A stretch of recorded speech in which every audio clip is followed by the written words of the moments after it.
Hi everyone. Hello fellow traders, कैसे आप सब लोग। उम्मीद करता हूँ आप सभी लोग बहुत अच्छे होंगे और अपने वीकेंड्स को एंजॉय कर रहे होंगे। देखिए, आज है सैटरडे का दिन हमारा स्टॉक मार्केट तो बंद होता है। तो सैटरडे का दिन होता है, हमको टाइम मिलता है जो हम लोग अपनी फैमिली के साथ स्पेंड कर सकते हैं, या अपने कुछ जो ड्यूरिंग वीक डेज़ हमारे हमने कुछ प्लानिंग किया होता है, वो काम कुछ नहीं हो पाता वो आज कंप्लीट कर सकते हैं। कुछ किताबें पढ़ सकते हैं या कुछ भी ऐसी चीज़ कर सकते हैं जिससे हमें खुशी मिलती है या हमारा नॉलेज बढ़ता है, हमारा एक्सपीरियंस बढ़ता है। तो ऐसा कोई भी काम हम लोग प्लान कर सकते हैं। अभी हम लोग बात कर लेते हैं कि अगले वीक जो हमारा मार्केट है वो कैसे रहने वाला है, उसकी एनालिसिस हम लोग अभी करेंगे।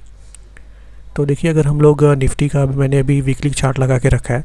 अगर आप वीकली चार्ट तो देखेंगे निफ्टी का, तो काफ़ी बुलिश दिखाई दे रहा है। ये देखिए, ये इस वीक के बाद हमको एक अच्छी खासी गिरावट देखने के लिए मिली थी, लगभग जो अगस्त का फर्स्ट वीक था उसमें ही। रीज़न था कि अमेरिका से कुछ रिसेशन की न्यूज़ वगैरह आ रही थी, जिसका काफ़ी ही नेगेटिव इम्पैक्ट हुआ था हमारे बाज़ारों में भी और अमेरिकी बाज़ारों में भी। उसकी वजह से मार्केट गिरा था। बट गैप डाउन ओपन होने के बाद एक दो दिन तक ही निफ्टी ने नेगेटिव में क्लोजिंग दी थी। उसके बाद अगले 2-3 दिन में निफ्टी जो है रिकवर कर गया था और एक अच्छी खासी बुलिश हैमर कैंडल बनाया था निफ्टी ने यहाँ पे। तो इससे ही कुछ इंडिकेशन हमको लग रहा था कि शायद निफ्टी बुलिश हो सकता है, यहाँ से गैप फिल करने के लिए जा सकता है। तो अब देखेंगे कि उसके अगले जो 2 वीक है उसमें निफ्टी ने अच्छी रिकवरी की है। और अभी ये जो गैप था, गैप डाउन ओपन होने के बाद ये जो गैप क्रिएट किया था निफ्टी ने इस वीक में, उस गैप को भी निफ्टी ने फिल कर दिया है और एक अच्छी बुलिश को क्लोजिंग हमको मिली है। तो अगर तो वीकली चार्ट पे तो निफ्टी जो है क्लियरली बुलिश दिख रहा है और कंटिन्यूसली 3 वीक से जो है ग्रीन कैंडल बन रही है। तो देखिए, हो सकता है कि इस वीक हमको एक निफ्टी जो है, और अगर वीकली चार्ट बेसिस के हिसाब से बात करें तो थोड़ा एक कंसोलिडेशन मोड में जा सकता है, थोड़ा इसी रेंज में घूमता हुआ आसपास घूमता हुआ दिखाई दे सकता है, या हल्की से एक छोटी सी रेड कैंडल आ सकती है, क्योंकि कंटिन्यूस 3 वीक है, 3 सप्ताह है, 3 वीक से निफ्टी जो है बुलिश है और कंटिन्यूस 3 ग्रीन कैंडल आ चुके हैं। अगर आप पीछे भी जाएंगे तो आप देखेंगे कंटिन्यूस 3 ग्रीन कैंडल के बाद एक रेड कैंडल हमको देखने को मिली थी। यहाँ पे 2 ग्रीन कैंडल के बाद एक रेड कैंडल देखने को मिली है। यहाँ पे हमको लगातार 4 ग्रीन कैंडल देखने के लिए मिली थी। लेकिन ये क्या है कि मार्केट इसके पहले कंसोलिडेशन मोड में था और वहाँ से ब्रेकआउट दिया था, इसलिए कंटिन्यूस निफ्टी ने एक लगभग 3-4 सप्ताह तक ऊपर का मूव दिया था। बट अगर हम लोग अभी का बात करें तो निफ्टी ऑलरेडी जो है अपने ऑल टाइम हाई के पास में है और अच्छा मूव पिछले 3 सप्ताह से दे चुका है। तो ये सप्ताह थोड़ा कंसोलिडेशन दे सकता है। अगर हम वीकली बेसिस की बात करें, हो सकता है अगर हम लोग डेली बेसिस के हिसाब से बात करें या डेली चार्ट पे एनालिसिस अगर हम लोग अगर करेंगे तो हो सकता है कि हमको बीच में कुछ ब्रेकआउट्स वगैरह 1-2 दिन अच्छा मूव दिखे और ब्रेकआउट्स देखने को मिले। बट ओवरऑल हो सकता है जो क्लोजिंग है, हो सकता है जो वीक का जो क्लोजिंग है, हो सकता है वीक की ओपनिंग के आसपास ही हो या थोड़ा बहुत ऊपर या नीचे ही हो। तो अभी हम लोग डेली चार्ट एक बार चेक कर लेते हैं। तो देखिए, यहाँ पे अभी मैंने निफ्टी का डेली का चार्ट लगा रखा है। तो अगर हम लोग निफ्टी का डेली चार्ट पे भी देखेंगे तो निफ्टी जो है क्लियरली बुलिश दिखाई दे रहा है। यहाँ पे आप देखेंगे ये जो गैप डाउन ओपन हुआ था, गैप डाउन ओपन होने के बाद निफ्टी ने एक अच्छा खासा 7 से 8 दिन तक कंसोलिडेट किया और एक रेंज में ट्रेड किया, साइडवेज ही ऑलमोस्ट ट्रेड किया। उसके बाद इस कैंडल ने जो है इस जो रेंज है उसका ब्रेकआउट दिया है अच्छा खासा बुलिश कैंडल के साथ। और ये जो लेवल था, ये लेवल भी इंपॉर्टेंट था, लगभग यहाँ पे एक 24,500 का लेवल था। अगर आप ये लेवल देखेंगे तो इस 24,500 के लेवल का और इस रेंज का ब्रेकआउट निफ्टी ने दिया था एक अच्छा खासा बुलिश कैंडल बना के, और उसके बाद से निफ्टी कहीं ना कहीं ऊपर की तरफ ही जा रहा है। तो अगर आप चार्ट पे देखेंगे तो डेली चार्ट पे देखेंगे तो निफ्टी जो है क्लियरली बुलिश दिखाई दे रहा है। तो पिछले अगर 2-3 दिन से आप देखेंगे तो निफ्टी ने जो इस रेंज का ब्रेकआउट दिया था, 24,500 का ब्रेकआउट देने के बाद 3-4 दिन एक अच्छा मूव आया था, ऊपर की तरफ मूव किया था। 2 दिन से थोड़ा निफ्टी जो है बिल्कुल साइडवेज ट्रेड कर रहा है। तो जैसा कि मैंने कहा कि निफ्टी एक ऑलरेडी अच्छा मूव दे चुका है रेंज, जो रेंज था इस रेंज के ब्रेकआउट के बाद। तो शायद 2 से 3-4 दिन या एक सप्ताह, इस सप्ताह हमको एक साइडवेज मूवमेंट देखने को मिल सकता है। साइड मतलब हमको इंट्राडे में तो कुछ अच्छे मूव देखने को मिल सकते हैं शायद एक या 2 दिन, बट मे बी शायद उसके बाद अगले दिन थोड़ी गिरावट है या थोड़ा कंसोलिडेशन में जाए मार्केट। उसके बाद यहाँ थोड़ा टाइम स्पेंड करने के बाद फिर से ब्रेकआउट दे और एक नया ऑल टाइम हाई लगाए। लेकिन नया जो निफ्टी जो है अपने ऑल टाइम हाई से ज़्यादा दूर नहीं दिखाई दे रहा है। लगभग अभी निफ्टी की क्लोजिंग यहाँ पे हुई है और हमारा जो ऑल टाइम है लगभग इस रेंज में है। तो अगर आप अगर हम लोग देखेंगे तो यहाँ से मुझे लगता है लगभग 200 पॉइंट शायद हो सकता है, हम लोग चेक कर लेते हैं। या 250 पॉइंट के आसपास निफ्टी जो है अपने ऑल टाइम हाई से दूर है। और बीच में अगर आप देखेंगे तो यहाँ पे 25,000 का राउंड लेवल भी है। तो इसलिए मैं बोल रहा हूँ कि ये वीक से हमको थोड़ा मतलब निफ्टी इंट्राडे में ब्रेकआउट तो दे सकता है 25,000 लेवल पर, 25,000 लेवल के पास जाके एक रेजिस्टेंस ले सकता है निफ्टी। तो यहाँ पे हमको एक थोड़ा निफ्टी हमको रुकता हुआ दिखाई दे सकता है, या इस रेंज में थोड़ा टाइम स्पेंड कर सकता है निफ्टी। देन उसके बाद अगर एक बार 25,000 से एक बार सेलिंग आती है, हमको किसी एक आध दिन देखने को मिलती है, उसके बाद फिर से निफ्टी ऊपर की तरफ अगर मूव करता है तो फिर ऑल टाइम हाई को अपना जो लगभग 25,100 के आसपास, 25,080 के आसपास का ऑल टाइम हाई है, देन उसको टेस्ट करने के लिए जा सकता है और एक नया ऑल टाइम हाई भी लगा सकता है। तो अगर मैं समराइज़ करना चाहूँ निफ्टी का मूवमेंट जो इस अगले वीक के लिए, तो मुझे लगता है कि निफ्टी तो बुलिश दिखाई दे रहा है। और पहले निफ्टी जो है ये जो 25,000 का लेवल है, 25,000 के लेवल को टेस्ट करने के लिए जाएगा। देन 25,000 के बाद थोड़ी सेलिंग हमको देखने को मिल सकती है, क्योंकि यहाँ से एक अच्छा अप मूव लगभग अगर हम लोग देखेंगे चार्ट पे तो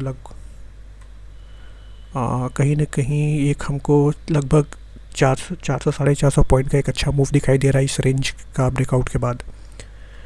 तो एक थोड़ी तो 25,000 लेवल के आसपास थोड़ी सेलिंग आ सकती है, या थोड़ा एक 2-3 दिन मार्केट टाइम स्पेंड कर सकता है, थोड़ा वोलेटाइल हो सकता है, तो ब्रेकआउट देने की कोशिश करेगा। देन 25,000 के लेवल से सेलिंग आएगा, देन थोड़ा नीचे आ सकता है, तो थोड़ा यहाँ पे 25,000 लेवल के आसपास से थोड़ा रेजिस्टेंस ले सकता है, या थोड़ा वोलेटाइल हो सकता है।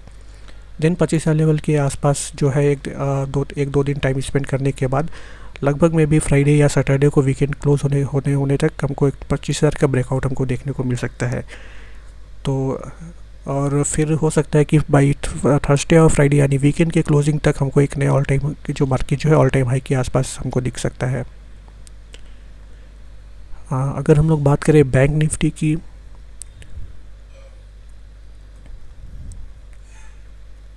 तो मैं पहले हम लोग वीकली चार्ट पे देख लेते हैं बैंक निफ्टी कैसा दिखाई दे रहा है।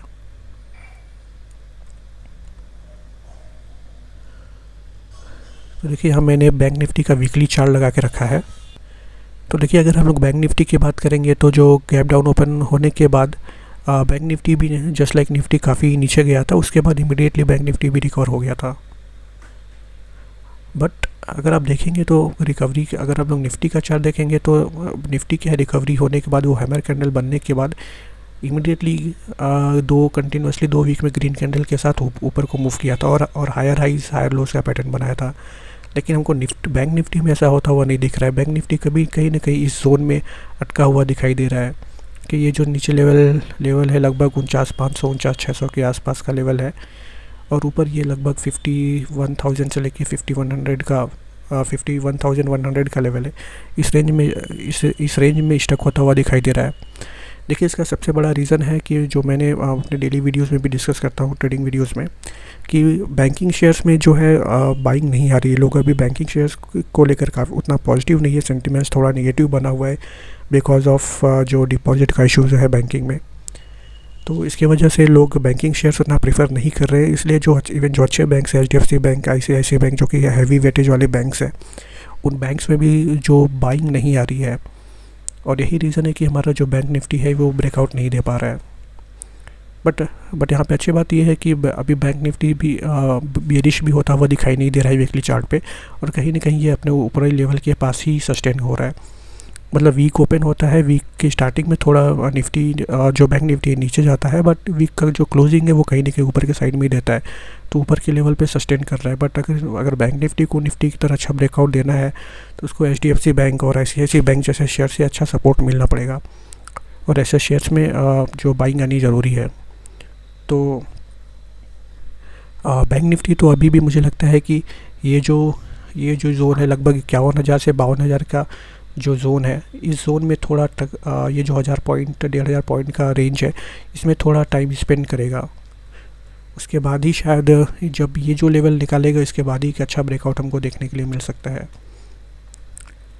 अगर हम डेली चार्ट पे एक बार बैंक निफ्टी को अगर देखें तो देखिए डेली चार्ट पे हमको बिल्कुल ही क्लियर दिखाई दे रहा है निफ्टी ने आप अगर आप देखेंगे बैंक निफ्टी ने, सॉरी माफ़ कीजिएगा, अगर बैंक निफ्टी ने पिछले बार भी जो ब्रेकआउट दिया था ये 52,000 लेवल के पास ही दिया था। जब भी 52,000 लेवल के पास आके थोड़ा रेजिस्टेंस लिया था, देन एक नया ऑल टाइम हाई बना, थोड़ा कंसोलिडेशन के बाद हमको गिरावट देखने को मिला, फिर से 52,000 के लेवल को रिटेस्ट करने को गया और फिर से हमको गिरावट देखने को मिला। तो अगेन यहाँ पे जो बैंक निफ्टी अभी फिर से नीचे से ऊपर जाने की कोशिश कर रहा है, लेकिन फ़िलहाल तो अभी इसको 51,000 पे ही स्ट्रॉन्ग रेजिस्टेंस का फेस करना पड़ रहा है। 51,000 लेवल को ही बैंक निफ्टी जो है नहीं निकाल पा रहा है। सिर्फ स्पाइक आता है इंट्राडे में 150 पॉइंट ऊपर मूव होता है 51,000 लेवल से, या पिछले दिन का जो हाई होता है, बट सेलिंग प्रेशर आता है और कहीं ना कहीं क्लोजिंग जो है थोड़ा हमको लोअर लेवल्स पे ही देखने को मिलता है। तो मुझे लगता है कि देखिए ये तो जब भी इस रेंज में आता है जो बैंक निफ्टी थोड़ा फर्स्ट है, आप यहाँ पे भी देखेंगे 51,000 से 52,000 के रेंज में बैंक निफ्टी ने काफ़ी थोड़ा टाइम स्पेंड किया। अगर आप यहाँ पे भी देखेंगे तो 51,000 लेवल का ब्रेकआउट के बाद बैंक निफ्टी ने लगभग 4-5 दिन इस रेंज में गुजारा था। तो 51 तो मुझे लगता है कि 51,000 से ये जो रेंज है 51,000 से 52,001 तक का जो रेंज है बैंक निफ्टी का, इस रेंज में बैंक निफ्टी मतलब उतना बुलिश तो नहीं रहेगा, मतलब साइडवेज टू बुलिश हम लोग बोल सकते हैं, नॉट एग्जैक्टली बुलिश नहीं होगा बट साइडवेज टू बुलिश हो सकता है। बिल्कुल हमको स्ट्रॉन्ग मोमेंटम तो देखने को नहीं मिलेगा, और कहीं ना कहीं जैसे ब्रेकआउट हमको अच्छा मोमेंटम, अच्छा ब्रेकआउट शायद तभी देखने को मिले जब ये 52,000 का लेवल को क्रॉस करे।